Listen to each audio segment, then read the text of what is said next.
Okay, here's a few Bitcoin facts for people who don't know much about Bitcoin or are just kind of curious about Bitcoin and to get a little bit to know a little bit more. Also, if you know about Bitcoin already, this might be new to you as well. So you probably know there's only ever going to be 21 million Bitcoin, and that means 21 million Bitcoin ever mined. You knew that number, right, Clint? I didn't know that specific number. How many do you think there was going to be, out of curiosity, or did you even have a clue? I had no idea. I just You, knew it was limited. you did know it was limited, so you thought it might have been 100 million or something. You didn't really know. Right, yeah. Okay, so 21 million total will ever be mined. Now you know what I mean when I say mined. You're familiar enough. Yeah, I'm familiar with that. Okay, so and mining it basically means for performing very hard calculations to create a Bitcoin, and then you're rewarded with a Bitcoin. Then you can sell it on the open market or keep the Bitcoin, however you feel about it. That's what the miners do. For those who don't know, so many Bitcoins have been lost over time. Back in 2009 is when Bitcoin began. There were a lot mined at the beginning, and over time, there's been many, many more mined. Like I said, there's been roughly 19 million that have been mined so far, with 900 being mined daily. So, but like the key here is many have been lost. Clint, you have a little story about that, right? Yeah, actually, whenever Bitcoin, just came out back in 2012, um, I mined it briefly, and like whenever it started going up in price, like in 2016 or 17, I think, Mm-hmm. I went and tried to get access to that computer that I had mined that on, and accidentally wiped the entire hard drive. So I I lost my never, Bitcoins. and I've been like saying, Clint, you've got to figure out how to find this thing. Yeah, we, I think it would technically be possible to get it recovered, but I I think mean, you should try. yeah, it's worth looking into. I mean, I found some weird Reddit post about how to do it. I do you remember how much Bitcoin you actually had on the hard drive? If you, I know you I think it I was like one, but you don't know for sure. I don't think it was that much. I mean, Maybe, back then I knew it. I didn't mine it for long. I mined it for maybe a couple weeks or so, so it did you wasn't do it like a back in ton. 2012? Is that when you did it? Yes, yeah, So that was before it was like $100. I think it was like in the 50 range, maybe or 20 range. yeah. I remember it was low. You probably at least got one because you're kind of the energy you expend is roughly what your Bitcoin is going to be worth. So you probably exerted maybe $20 worth of energy over the 2 weeks period. I would say. So you probably have at least one. Yeah, I mean, if not one, maybe like close to it. I mean, it's thousands of dollars worth for sure.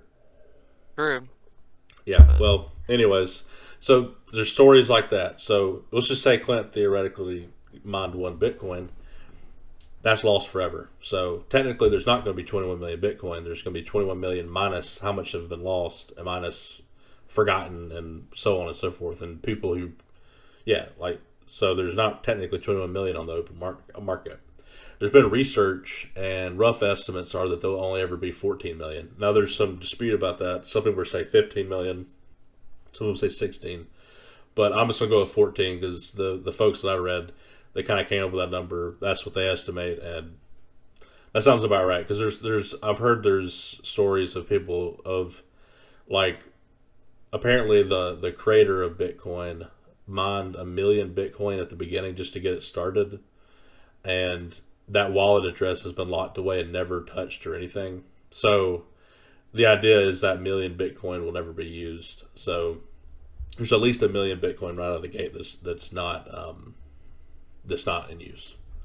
I mean, if somebody like loses a wallet or a key or whatever, Mm-hmm.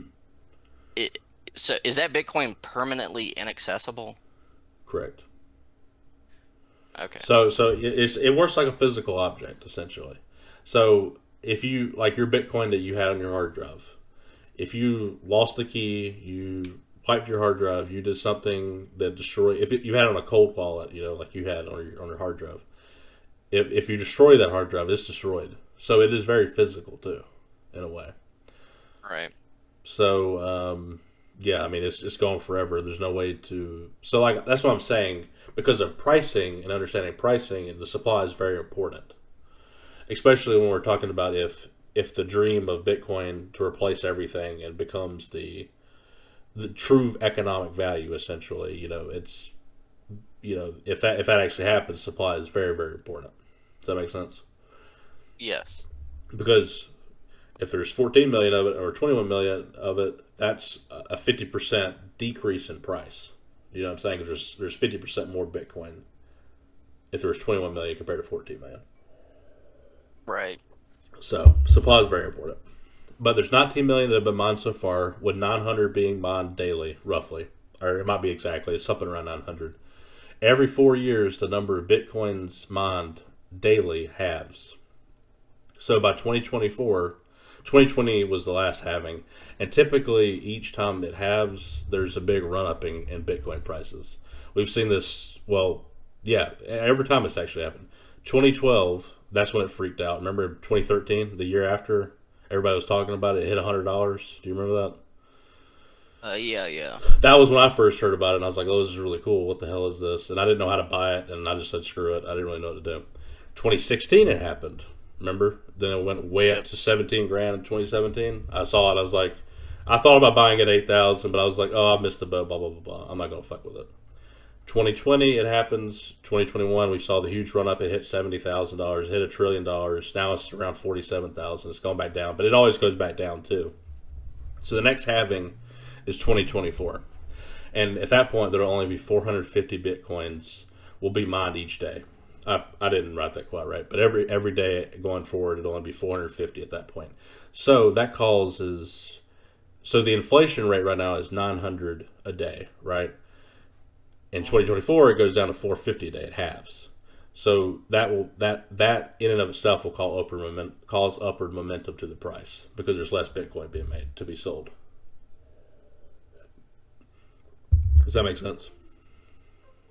Yeah, that makes sense. So that's why the halvings usually have a upper momentum for price. It also I think gets people talking about it too. So mining is a great way for energy companies and regular folks to get the value from their energy. So when you mine, you're converting your energy into Bitcoin, which has value. So it's a nice way to use excess energy and things like that. Bitcoin can be sent anywhere with any amount for free with the Lightning Network. Lightning Network is a layer two solution for Bitcoin because Bitcoin can only do like I think it's 7 transactions per second, or is it per minute? No, 7 transactions per second. That's what it is. TPS. Yeah. Seven per second. And with the layer two of Lightning Network, you can send like thousands and thousands. So it's practically free for low amounts. It's free pretty much. So I think Square app, the Cash App, has adopted the Lightning Network. So if you had Cash App and you had Bitcoin and I could send you Bitcoin for free basically if you had the Wait, Cash App. what exactly is Lightning Network? Is that something that like who's developed that? The Bitcoin community, the Bitcoin developers, the people who have devoted time and efforts to the Bitcoin. They realized there was an issue that the transactions per second. I mean, and the fact that it costs a good bet to send. Just like the problem is just to send $10 worth of Bitcoin costs like 50 cents to a cold wallet or something like that. So in order to have transactions work for like if you want to go buy a cup of coffee, the idea is you could send $5 over the Lightning Network for free. So it's not like a big deal to spend Bitcoin. It's not costly to do everyday transactions. Big transactions were already good anyways, because if you're sending $1 billion, but even then you want to get the fees down to as much as possible. Yeah. So the whole idea is just to decrease the fees. The Bitcoin community worked on that. I think actually Jack Dorsey had the guy who owns Twitter, or excuse me, was the CEO. He didn't own all of it, and he also ran the company Square. That do the Cash App. He created a Bitcoin developer fund, and he did it for free. It was not to increase his bottom line. It was just he has Bitcoin on his app, and he wanted to make Bitcoin better, so he made a fund and spent I think he put like $10 million or $20 million in it, and so that developer team was a huge part of the Lightning Network's success. It only came online at the end of 2021, so it's only been around for a few months. Oh, okay. So it's a pretty big deal. I mean, like I said, I could send you Bitcoin for free with the Square app, and not all wallets support Lightning yet. Like Coinbase does not yet, Robinhood does not. Another good point about that is it has to support Lightning for you to send it to another Lightning wallet, or there could be issues. So right now, it's not supported everywhere, but eventually everybody's going to adopt it because it's stupid not to, because it makes the Bitcoin network better. But it doesn't cost extra. It's just like an additional layer on top of Bitcoin, basically. Does that make sense? Right.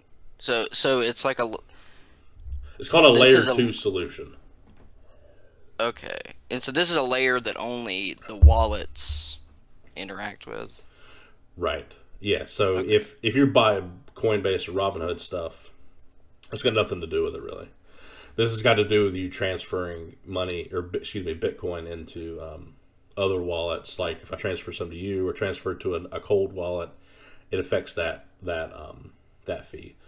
They do have to support Lightning though. Not every wallet supports Lightning yet, but that's coming. Okay, makes sense. Yep. El Salvador has adopted Bitcoin as legal tender.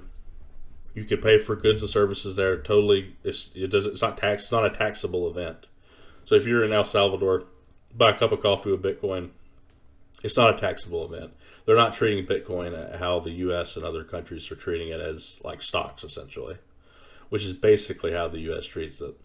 Actually, a little bit different though. It's not quite a stock. It's more like it's like treated like property basically, which I think is fine. But they're treating it like as currency. So whenever you go spend dollars, you're not taxed on the dollars you spent because it's a stock or something. You just buy stuff, right?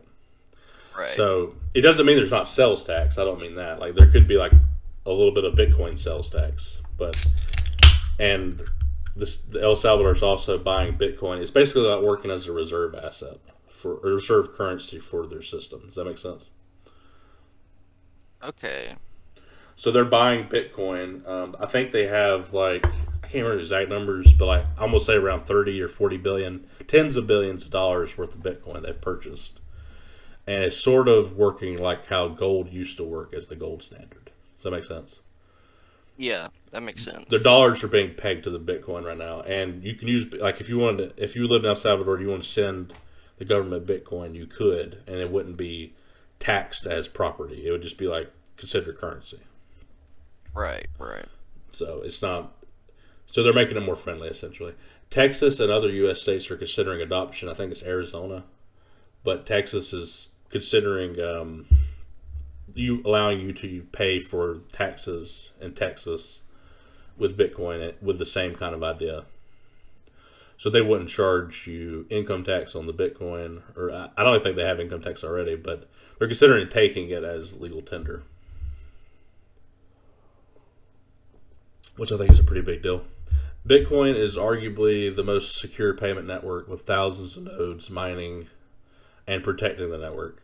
So the more miners and the more hash power that goes into the network, the more powerful and stronger it gets over time. So here's a couple of graphs that I found from a Fidelity PDF that I think are kind of interesting. So this kind of shows it's called the virtuous cycle of Bitcoin. Like the more users and holders, there's a higher demand, which means there's going to be higher prices because of how inelastic the supply is of Bitcoin, because it's pretty much set in stone. So the higher the demand is, the higher the price, because supply is not messed with. And that means there's going to be more miners because the price is going to be more attractive, which leads to higher security, because the more miners, the more nodes on the network, the more secure it is, the more attractive it is, and then you get more users and holders. So they call it the virtuous cycle. Does that make sense? Right. It's sort of self-fulfilling. Correct. Yeah, it's that's kind of a meme. Bitcoin is a self-fulfilling prophecy. And the prophecy is it's going to replace everything. Yeah. It's kind of an interesting way to put it, but it sort of is. Because of how it works. So when people say that, it's not just a FUD or some bullshit. It's actually backed up by something. So here's another pretty cool graph. It shows what makes money good money. So you can see you got gold, Bitcoin, fiat. So gold was, that's been used for thousands of years. It's durable, obviously. It's very durable. It's a good hard money. Bitcoin is as well because of how secure the network. Now you can lose it, like you lost your Bitcoin, and you can lose gold too, but that's your own fault. And then you got fiat currency. It's not very durable. I mean, it's just a number essentially. It's based purely on faith, right? Right. So, is that what they mean by durable? If That's a good way to think about it. Is gold and Bitcoin? There's something hard backing it up. You know what I'm okay, saying? Like there's a network behind it. For Bitcoin, there's a network that is secure, that is hard, and there's an actual thing physically involved with it. Technically, it is digital, but it is physical too because you can lose it. So right, it is a durable good. It is something. Gold is also gold will always have value no matter what. So if dollars collapse, gold will keep going up in value in terms of dollars because gold is still a commodity. It's still a precious metal. You know what I mean? yeah, And Bitcoin will always have value too, I would argue, because it's a payment network that is very good. That's valuable. The technology is valuable in and of itself. Divisible. Gold is not very divisible. It's big lunking gold bars that you have to transport. If Fort Knox in the U.S. yeah. They have just mountains of security and it's like crazy, and they do that because it's kind of like an old school way of thinking because people always come for the gold. Right. That's how they did it. And that's what everybody wars were fought over gold, literally, like to steal other countries' gold, like, which is kind of like weird to think about. But people valued it that much, like it was known as the money. So people, which is kind of weird to me because gold back then, what did they use it for? Like it was just used for jewelry, right? What else did they use it for? Like what time period are you talking about? Like Egypt times, like 1000 BC or 2000 BC or something. Yeah, I mean, maybe. Yeah, I mean, I guess like jewelry and currency, and I Yeah, can't really think of anything else. yeah. It's just kind of. Do you think it's got a lot to do with just how it looks? That it looks pretty and like it's cool looking, and I it's think that's rare, like the main draw to it is that it's like a rare earth mineral right? and it's pretty. And people did make palaces with it too, so you could argue it was a good building material back then. True. So it's not used that way anymore because that would be a crazy use of gold. That would be way too extravagant. But anyways, Bitcoin is obviously divisible. It's very very divisible because it's digital money and it's easily sent. Fiat. That's the really good thing about fiat is it is divisible. And by the way, we've only been on fiat since the 70s. We used to be backed up by gold. So it used to be gold backed currency. So fiat is, which do you know what I'm saying when I say fiat currency? I'm not. I know what fiat currency is. I don't know what it stands for. Okay, so fiat just, I actually don't know what fiat means either. But it's not an acronym, I don't believe, but it just means to rule by fiat. So when I Oh, say okay. I'm ruling you by fiat, I'm ruling by saying this is the way it is, buddy. Oh, okay. It's Well, the that makes government sense. rule. It's government rule essentially. Like we're ruled by fiat. We believe in the U.S. system. People believe in their governments. It's belief basically in their government. Okay. That's all it really means. And fiat, like you can say stuff like the king decreed it by fiat or something like that. That's a way you could use the word. Um, Fungible. That kind of goes hands in hand with the durable. It's got worth, like inherent worth, like gold. You can use it to build stuff, like we said, jewelry. It's a material used in different electronics and things like that. Bitcoin, there's a network. It's very powerful, and it has utility in itself as a network. So and fiat currency is like inherently worthless. It's just paper. You know what I mean? It's backed up by Right. belief. Portable, gold's obviously not portable. Bitcoin dollars obviously are.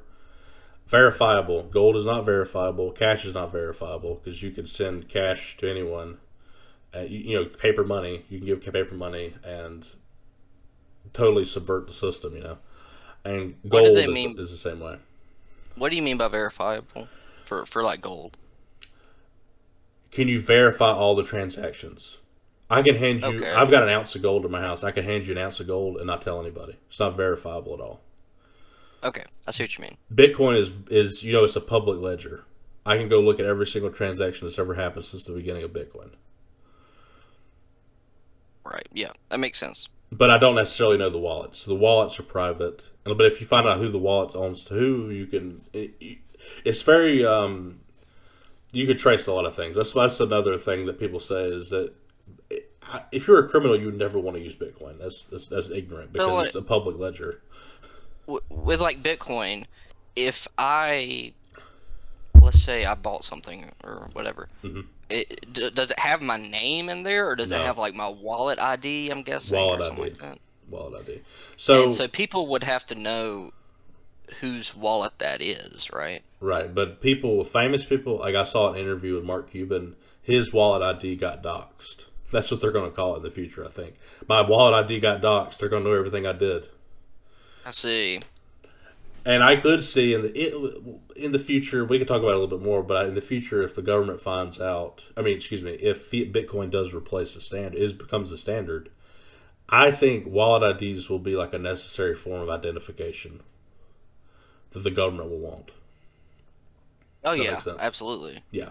So that will be like a standardized thing in the future, and you'll be able to trace all the transactions, and Like hopefully a it doesn't bank get too, account. right. Hopefully it doesn't get too crazy with that. Like hopefully it doesn't. Hopefully they don't get so crazy where they're like, you can't make this wallet without applying for it or something like that. Like I hope, Right. I hope it still stays easy. I think it'll have to stay easy because it's so open source. I don't see how they could do that. But anyways, scarce gold, scarce. However, it does inflate at 2% a year. What I mean is miners who mine gold create about 2% of all gold every single year, roughly. So it is not limited forever. And also, we might run into a freaking asteroid one day and mine thousands of pounds of gold, and totally inflate the price. Inflate gold, you know what I mean? Yep. Bitcoin is scarce. We talked about that. Fiat, obviously not scarce. Inflation. And it happens all the time. Track record, gold has the longest track record for being money, clearly, for the historical purposes. Bitcoin has no track record at all. It's been around for 12 years. That's probably the biggest risk here. Fiat currency, it doesn't actually have that long of a track record either. It's only been around since the 70s. So if we talk about Yeah. track records, it really hasn't been long either. So